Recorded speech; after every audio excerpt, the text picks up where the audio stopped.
Welcome student. पिछले lecture में हमने गॉस लॉ के बारे में डिस्कस किया था। आज का जो हमारा लेक्चर है इसमें गॉस लॉ के ऊपर आगे बढ़ने से पहले एक क्वेश्चन है बीच में, जिसमें हमें ये प्रूव करके दिखाना है कि यदि हमारे पास कोई एक सिलेंड्रिकल वो है सरफेस है, उसके अंदर जो इलेक्ट्रिक फील्ड है वो क्या होगी, जीरो। ये हमें किसकी हेल्प से प्रूव करना है, जो इलेक्ट्रिक फ्लक्स हमने पढ़ा है उसके अंदर से ये चीज़ हम प्रूव करके उसके यूज करके एक तरीके से हम ये प्रूव करके दिखाएंगे। तो देखिए इसमें हमने क्या है, एक सिलेंडर मान लिया, ठीक है।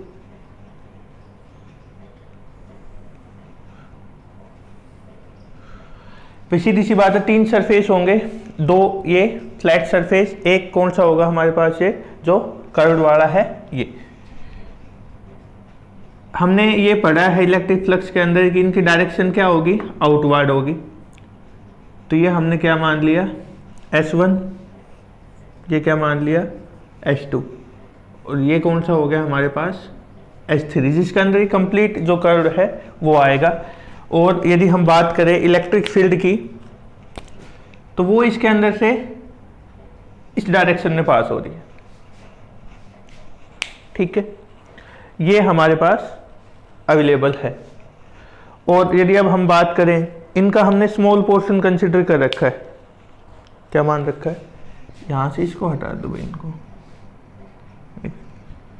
इसको अंदर लिख लो, ये S1 S2 और ये कौन सा है, S3। ये हमने इनका स्मॉल पोर्शन कंसिडर कर रखा है, ठीक है। DS1 DS3 और ये कौन सा हो गया, DS2, ठीक है। अब देखिए भाई, लिखते हैं इसके अंदर,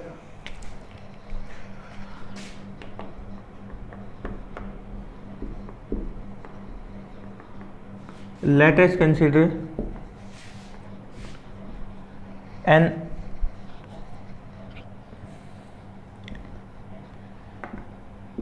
cylinder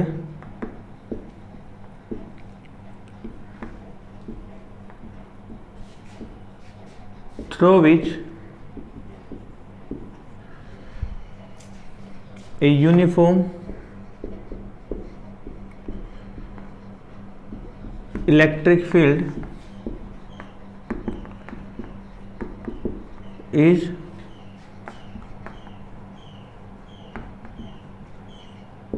passing.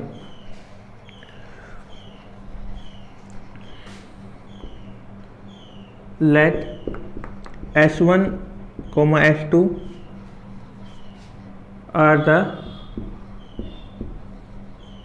flat surface of the cylinder having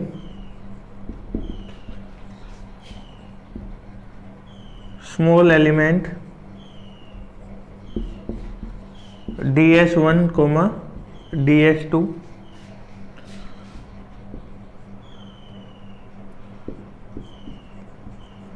respectively. S3 is the curved surface area of the cylinder with small element DS3। क्या मान लिया हमने, इसका DS3 जो है वो स्मॉल एलिमेंट है। अब हमें एक बात पता है क्या, कि यदि इस तरीके का केस हो और उसमें हमें टोटल इलेक्ट्रिक फ्लक्स निकालनी हो, तो वो हर एक एरिया जो है उसका अलग अलग निकलेगा।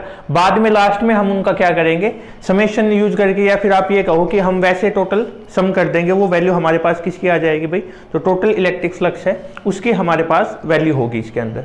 तो आपके पास तीन सरफेस है हमारे पास भाई, DS1 DS2 और DS3 स्मॉल एलिमेंट हम जो लेके चल रहे हैं। तो टोटल यदि हम बात करें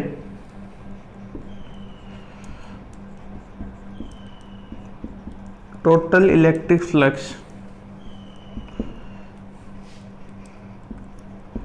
here is given by E dot ds1 E dot ds2 plus S3 E dot ds3। ये हमारे पास जो टोटल है उनका हम इस तरीके से तीनों सरफेस जो है उनका हमने अलग अलग इलेक्ट्रिक फ्लक्स निकाल दिया, फिर हमने उनका सम कर दिया। अब आपको पता है जो डॉट प्रोडक्ट है इसको हटाएंगे तो भाई क्या आ जाएगा इधर ds1 कोस। अब इलेक्ट्रिक फील्ड हमारी इस डायरेक्शन में जा रही है, इस डायरेक्शन में जा रही है, S1 है वो दूसरी डायरेक्शन में जा रहा है, मतलब दोनों के बीच में यदि हम एंगल की बात करें तो कितना होगा यहाँ पे 180। कितना हो जाएगा 180। S2 ds2 S2 इसी डायरेक्शन में है जिस डायरेक्शन में हमारे पास E गिवन है, तो यहाँ पे एंगल यदि हम लिखेंगे तो cos 0 plus S3 ED S3। ये सीधी सी बात है, ये ऊपर की डायरेक्शन में है, ए इस डायरेक्शन में, तो दोनों के बीच में एंगल कितना हो गया भाई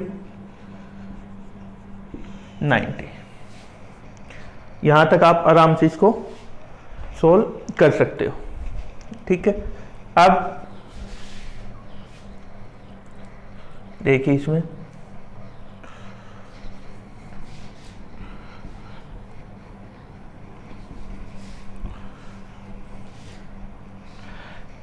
इसको भी हटा सकते हैं अभी तो। भाई तीनों को हमने किस फॉर्म में लिख दिया है, जो एंगल थे हमारे पास उनको हमने रिप्रेजेंट कर दिया। अब यदि हम देखें S1 ED S1 cos 180 की वैल्यू -1 होती है हमारे पास, तो हमने यहाँ पे माइनस साइन यूज कर दिया, आगे ही लगा दी इसके, ठीक है। प्लस ED S2 cos 0 +1 होता है एज इट इज छोड़, प्लस ये वैल्यू 0 cos 90 0, तो ये कंप्लीट वैल्यू क्या हो गया हमारे पास 0। अब आते इस पे, ये वाली हटा सकते हैं हम यहां से। अब इसमें देखिए भाई माइनस जो इलेक्ट्रिक फील्ड है वो चेंज नहीं हो रही, तो इंटीग्रेशन से बाहर S1 किसका भाई ds1 प्लस यहाँ पे भी E बाहर ds2, तो क्या आएगा स्मॉल है कंप्लीट, तो यही आना है ES1 प्लस ES2। अब जो फ्लैट सरफेसेस आपको दिख रहे हैं दोनों भाई, ये दोनों का जो एरिया है वो क्या होगा हमारे पास बराबर होगा। क्या होगा बराबर, भाई दोनों ही ये क्या है बराबर है, तो या तो S1 को आप S2 लिख सकते हो या S2 को S1 लिख सकते हो। हमने क्या किया इसको माइनस ES1 प्लस ES1, क्यों भाई S1 किसके इक्वल है S2 के इक्वल हमारा, तो वो हमने इसको चेंज कर दिया, तो वैल्यू यहाँ से कितनी आ गई भाई 0। जो टोटल इलेक्ट्रिक फ्लक्स की जो वैल्यू है हमारे पास वो क्या आ गई 0। अब यदि यहाँ पे इलेक्ट्रिक फ्लक्स की वैल्यू क्या है 0, तो अकॉर्डिंग टू गोज लॉ यहाँ पे इलेक्ट्रिक फील्ड की वैल्यू भी क्या है, या फिर हम यहाँ इलेक्ट्रिक फ्लक्स की ही को ही गोज लॉ को छोड़ो, यदि हमारे पास टोटल हमने प्रूव करके दिखा दिया कि इलेक्ट्रिक फ्लक्स की वैल्यू कितनी आ रही, एरिया तो 0 है नहीं, तो किसकी वैल्यू 0 हुई भाई हमारी जो फील्ड है हमारे पास उसकी वैल्यू कितनी होगी 0, ठीक है। ये हमने प्रूव करके दिखा दिया इसके अंदर। तो ये था आज का हमारा लेक्चर, जिसके अंदर हमने इसके लिए रिजल्ट फाइंड आउट किया है। अब नेक्स्ट में हम कूलॉम्स लॉ का जो डिडक्शन है, सॉरी गोज लॉ का जो डिडक्शन है वो और उसकी कुछ एप्लीकेशन वो हम स्टार्ट करते हैं। Thank you.